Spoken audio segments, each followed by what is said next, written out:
Assalamualaikum warahmatullahi wabarakatuh. Berjumpa lagi dengan Ibu Normawati dalam pembelajaran kimia pada hari ini. Baik, materi pada hari ini adalah tentang larutan penyangga.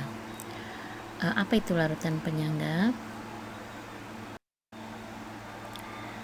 Sebelum membahas tentang larutan penyangga, standar kompetensi yang ada dalam materi ini adalah memahami sifat-sifat larutan asam basa, metode pengukuran dan terapannya. Sementara kompetensi dasarnya adalah mendeskripsikan sifat larutan penyangga dan peranan larutan penyangga dalam tubuh makhluk hidup. Di mana indikator pada materi larutan penyangga ini adalah: pertama, menyebutkan komponen-komponen larutan penyangga; kedua, menjelaskan cara pembuatan larutan penyangga; ketiga, menghitung pH atau pOH larutan penyangga. Baik ya. Materi pada hari ini adalah meliputi larutan penyangga, macam-macam larutan penyangga, pH larutan penyangga, dan simulasi.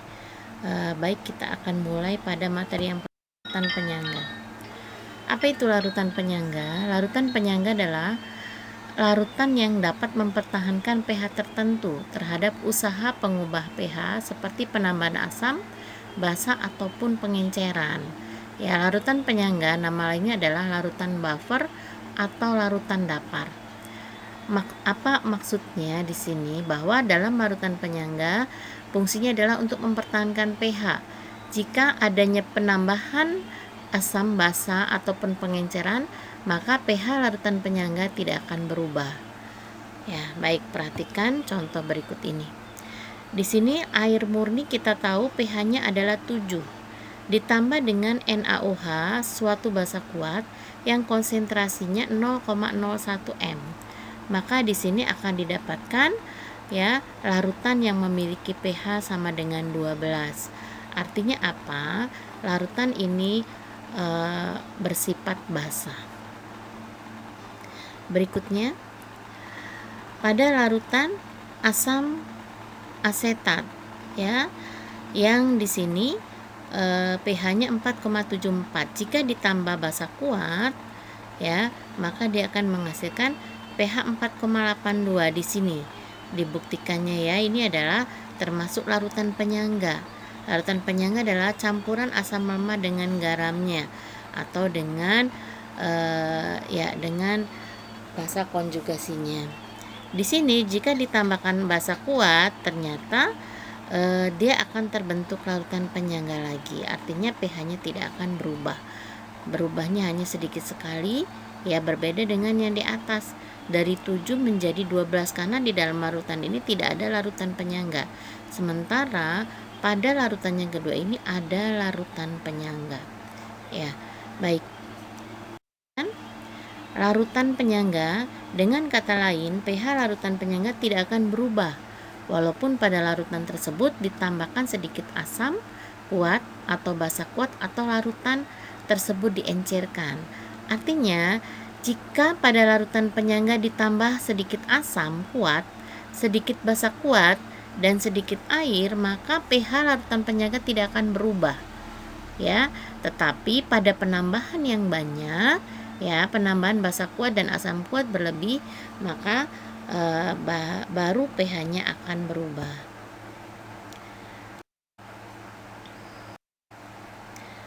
Larutan penyangga di sini, larutan penyangga nama lainnya larutan buffer.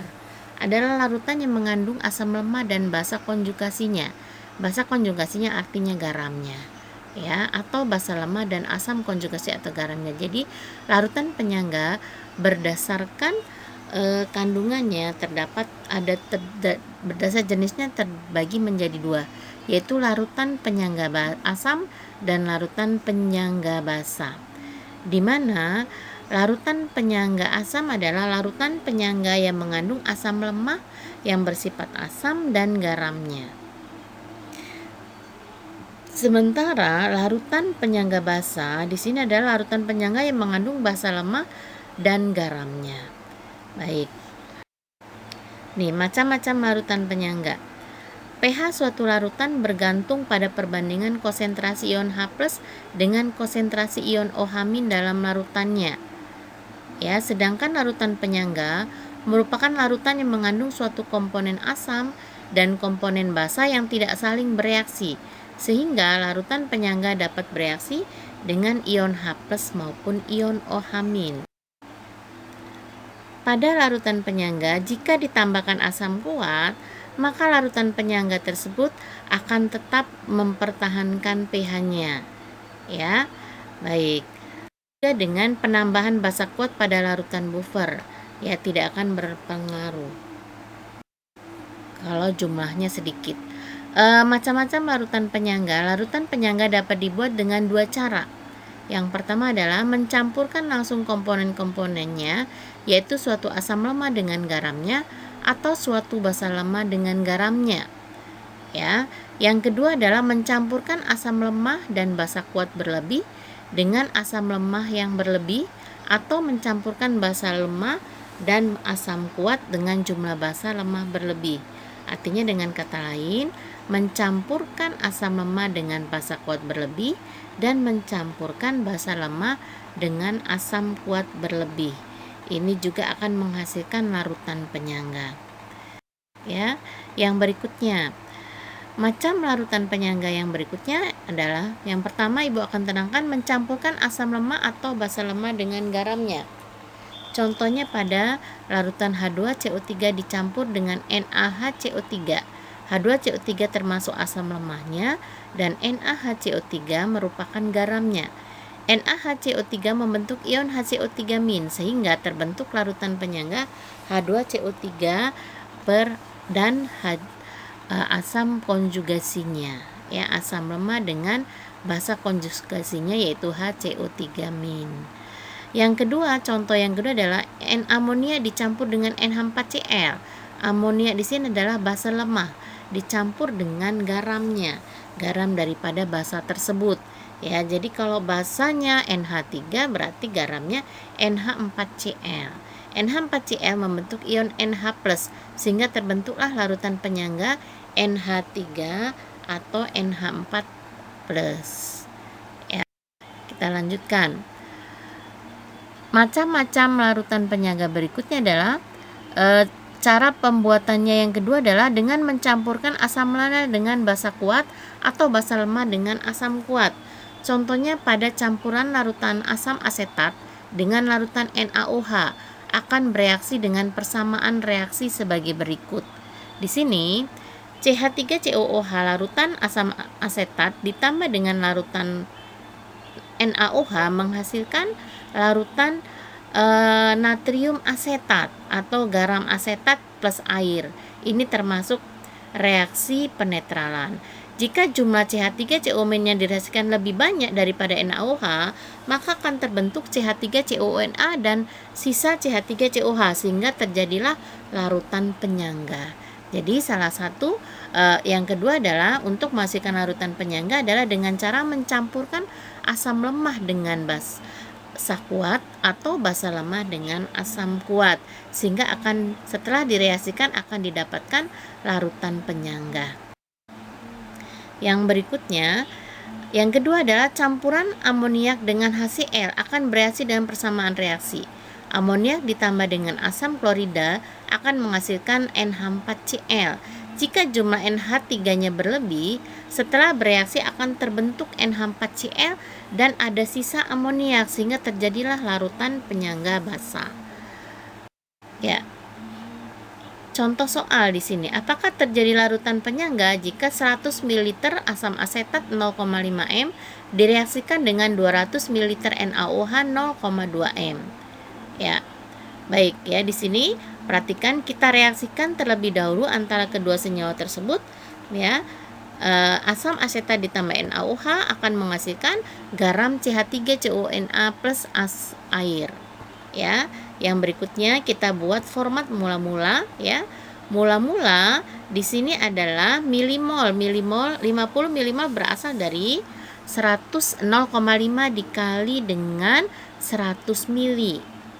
Ya, sudah itu yang berikutnya NaOH, ya, milimolnya ada 200 kali 0,2 adalah 40 milimol. Ya, mula-mula dia ada, ya. Untuk hasil reaksi pada mula-mula ini belum terbentuk. Kita lanjutkan. Ya, yang bereaksi adalah yang lebih kecil.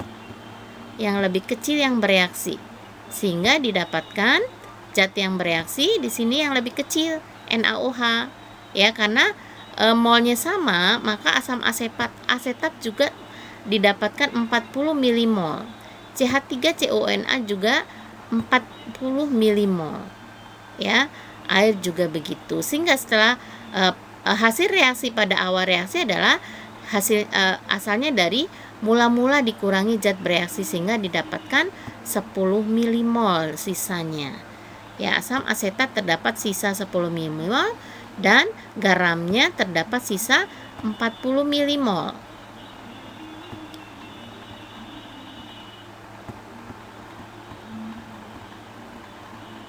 Ya, di sini. Maka di sini dia dinamakan terbentuk larutan penyangga karena yang bersisa adalah asam lemah dan garamnya. Maka nanti akan setelah bereaksi terdapat campuran antara asam asetat dengan garamnya sehingga terjadi larutan penyangga asam asetat dengan basa konjugasinya. Baik, kita lanjut. pH larutan penyangga. Ya, pH larutan penyangga ya ada dua macam tadi, larutan penyangga asam dan larutan penyangga basa. Pertama kita akan mencari rumus untuk mencari pH larutan penyangga asam. Penyangga asam adalah campuran asam lemah dengan basa konjugasinya atau garamnya. Contohnya pada larutan terdiri dari CH3COH dan CH3CONA. Rumusnya adalah konsentrasi H+ sama dengan Ka dikali konsentrasi asam dibagi konsentrasi garam atau konsentrasi basa konjugasinya. Maka pH sama dengan min log konsentrasi H+. Keterangan di mana Ka adalah tetapan ionisasi asam, ya. Konsentrasi asam, yang berikutnya konsentrasi basa konjugasi. Ya, kita perhatikan hasilnya. Di sini kita tahu rumusnya adalah konsentrasi H+ sama dengan Ka dikali konsentrasi asam dibagi konsentrasi basa konjugasi. Jadi konsentrasi asamnya adalah 50 ml dikali 0,2 m sehingga didapatkan 10 milimol. Dan konsentrasi basa konjugasi adalah 0,1 dikali dengan 50 mili, jadi 5 milimol. Ya, masukkan ke dalam rumus. Ya, sementara Ka-nya diketahui 10 pangkat min 5. Ya, jadi konsentrasi H+ sama dengan 10 pangkat min 5 dikali 0,2 m. Ya, 0,2 m yang bawah adalah 0,1 m. Ya, karena volumenya sama-sama 50 jadi langsung bisa dibagi.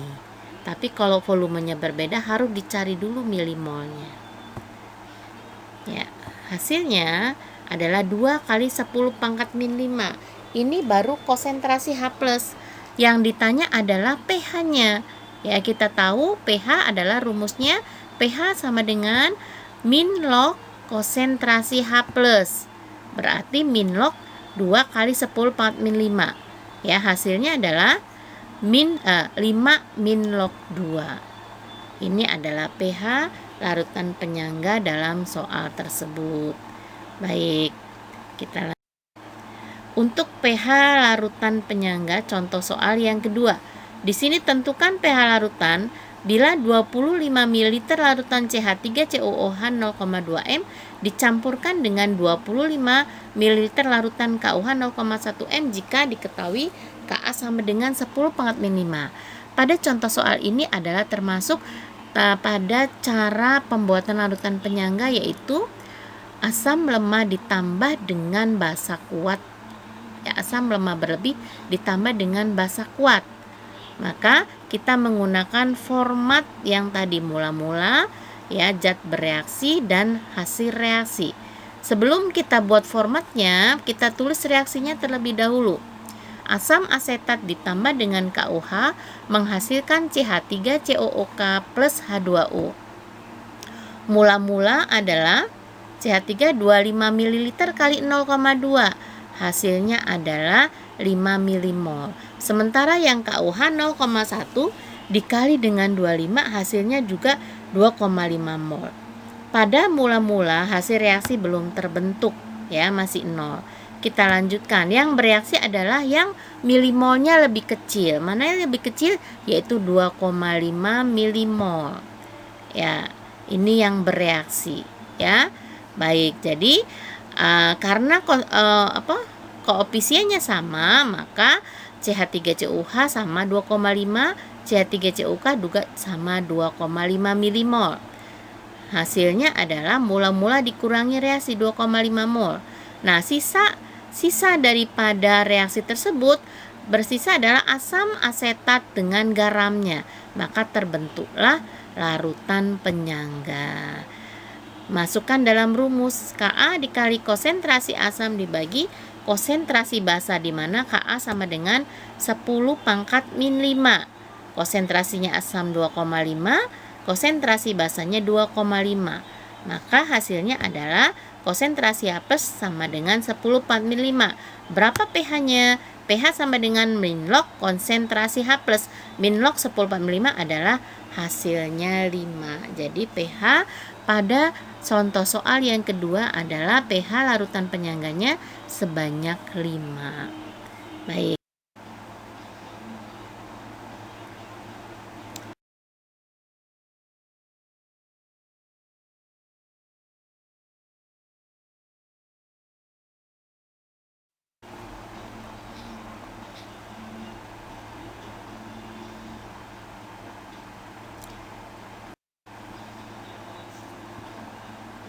Ya, kita lanjutkan. Jadi konsentrasi OH- sama dengan Kb dikali konsentrasi basa dibagi konsentrasi asam konjugasinya. Ya, didapatkan 10,45 dikali 5 milimol dibagi 10 milimol. Maka hasilnya setengah kali 10 pangkat min 5. Ya, POH-nya sama dengan min log setengah kali 10 pangkat min 5. Hasilnya adalah 5 plus log 2. Setelah ketemu POH-nya baru dicari pH. pH sama dengan 14 dikurangi 5 plus log 2. Jadi hasilnya 9 min log 2. Itu pH larutan pada contoh soal yang kedua. Kita lanjutkan yang berikutnya, contoh soal kedua pada pH larutan penyangga basah. Di sini diketahui 50 ml larutan NH4OH 0,2 m dicampurkan ke dalam 50 ml HCl 0,1 m. Di sini belum ada larutan penyangga karena di sini baru ada basa lemah dengan asam kuat. Maka harus direaksikan terlebih dahulu. Ya, sebelum dihitung reaksikan terlebih dahulu antara keduanya. NH4OH ditambah HCl akan menghasilkan NH4Cl plus H2O. Mula-mula adalah kita cari 50 ml kali 0,2 m, hasilnya 10 milimol. Yang HCl adalah 50 kali 0,1 m, hasilnya 5 milimol. Yang bereaksi adalah yang lebih kecil, yaitu pada 5 milimol HCl. Maka didapatkan hasil sisanya adalah basa lemah bersisa 5 milimol.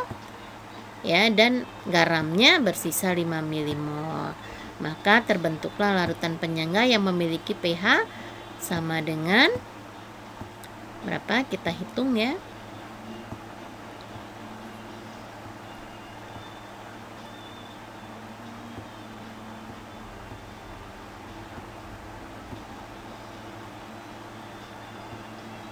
Ya, kita lanjutkan. Berikutnya adalah hasilnya. Ya, setelah diketahui tadi milimol basa dan garamnya, jadi konsentrasi OH- sama dengan Kb dikali konsentrasi basa dibagi konsentrasi garam. Hasilnya di sini Kb tadi diketahui 2 kali 10 pangkat min 5, konsentrasi basa 5 milimol, konsentrasi garamnya juga 5 milimol. Maka didapatkan konsentrasi OH- sebanyak 2 kali 10 pangkat min 5. POH-nya min log 2 kali 10 pangkat min 5, hasilnya adalah 9 plus log 2. Baik ya, itu hasilnya. Kan berikutnya ini soal latih. Baik, demikian penjelasan dari Ibu tentang materi larutan penyangga. Mudah-mudahan apa yang Ibu sampaikan dapat dipahami. Tetap semangat ya, mudah-mudahan materi pada hari ini dapat dipahami dengan baik dan dapat bermanfaat. Semangat, tetap jaga kesehatan ya. Ibu akhiri, wassalamualaikum warahmatullahi wabarakatuh.